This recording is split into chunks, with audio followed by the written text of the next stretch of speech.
किराए की कोख पार्ट 2। पिछले पार्ट में हमने सुना कि अमित एक बच्ची को लेकर आया। क्या उस बच्ची को वह दोबारा शांत कराने जाएगा? जानने के लिए आगे सुनते हैं। शाम को अमित जब खेल रहा था तभी उसे फिर से बच्ची के रोने की आवाज आई और अमित जल्दी से भागकर उस कमरे में गया और उस बच्ची को चुप कराने लगा। थोड़ी देर बाद जब बच्ची चुप हो गई तो अमित बड़े प्यार से उसे अपनी गोद में खिलाने लगा। तभी अचानक उसके मन में न जाने क्या आया। अमित जल्दी से भागकर अपने कमरे में फोन लाया और उस बच्ची के बहुत सारे फोटो खींच लिए और उनमें से कुछ फोटो सोशल साइट पर भी अपलोड कर दिए। वह औरत फिर से आई और उस बच्ची को अमित से लेकर कमरे में चली गई। अमित अपने कमरे में आया और मीना को उस बच्ची की सारी फोटो दिखाने लगा और उसे बताया अभी वह बच्ची कैसे रो रही थी और उसे चुप कराने के बाद एक औरत आई और उसे लेकर चली गई। मीना बोली, बेटा मैंने तुझसे कितनी बार कहा था ना, ऐसे किसी के कमरे में मत जाना। बेटा यह शहर है, गांव नहीं है अपना। और अमित के हाथ से फोन लेते हुए बोली, जरा देख तो, इतनी सुंदर बच्ची है, कितनी अच्छी लग रही है इन फोटो में। तभी एक औरत उनके कमरे में झांकते हुए बोली, तुम ही आई हो क्या नई नई यहाँ किराए पर?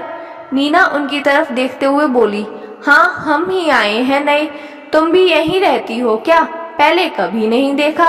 वह औरत दरवाजे पर खड़े होते हुए बोली, हाँ मैं भी इसी मकान में ही रहती हूँ और अपने मायके गई थी सभी बच्चों को लेकर, बस अभी आई हूँ और मुझे पता चला कि यहाँ कुछ लोग रहने आए हैं किराए पर, तो मिलने आ गई। मीना उनकी तरफ हंसते हुए बोली, अरे आओ आओ अंदर बैठ जाओ, चलो कोई तो मिला इस घर में, वरना तो वह छोटी बच्ची ही है जो रोती रहती है और उसकी माँ पता नहीं कैसी है, हम चुप करा दें तो चुपचाप गोद में लेकर चली जाती है। वह औरत हैरान होते हुए बोली, माँ? किसकी माँ? मीना बोली, अरे वही छोटी सी बच्ची, लगता है जैसे अभी ही पैदा हुई हो। वो औरत गहरी सांस लेते हुए बोली, इसका मतलब तुम्हें कुछ नहीं पता अभी? मीना अचंभित होते हुए बोली, क्या मतलब? समझी नहीं मैं। औरत बोली, अरे वो उस बच्ची की माँ नहीं है, उस बच्चे की माँ तो उसे पैदा करते ही मर गई। वो तो उनके कई रिश्तेदार हैं जिनमें से बस एक ये औरत ही उन्हें संभाल रही है।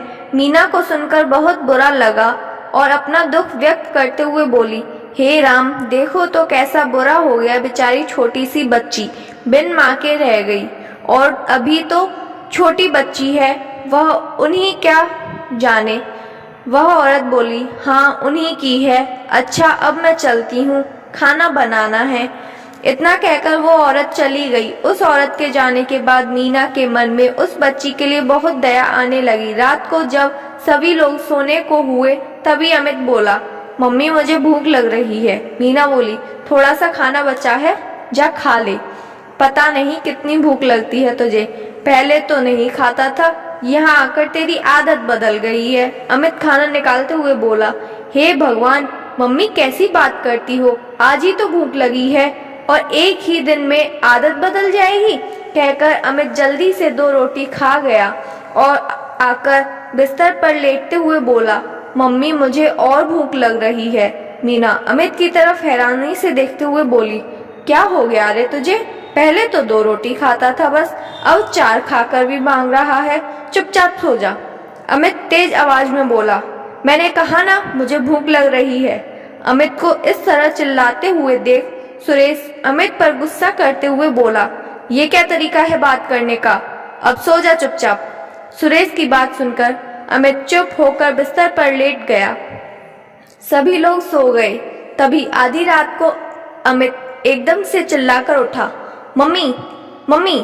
अमित की आवाज सुनकर सभी लोग उठकर बैठ गए। मीना जल्दी से अमित की आवाज सुनकर बैठी और उसको गोद में लेते हुए बोली, क्या हुआ बेटा, क्या हुआ, ऐसे क्यों चिल्लाया एकदम? अमित मीना को पकड़ते हुए बोला, मम्मी वह आ रही है, वह आ रही है, मुझे कह रही थी मैं तेरे पास आऊंगी। मीना अमित को चुप कराते हुए बोली, कौन आ रही है बेटा, क्या कह रहा है तू? तूने कोई सपना देखा होगा। अमित बोला, नहीं मम्मी कोई सपना नहीं है। सुरेश अमित को चुप कराते हुए बोला, बेटा डरने की कोई बात नहीं है, हम सब तेरे पास हैं, चुपचाप लेट जा। अमित मीना के कान में जाकर बोला, मम्मी मुझे बहुत डर लग रहा है, तुम मेरे पास ही सो जाओ। मीना अमित से बोली, हाँ मैं यहीं हूँ, तू लेट जा।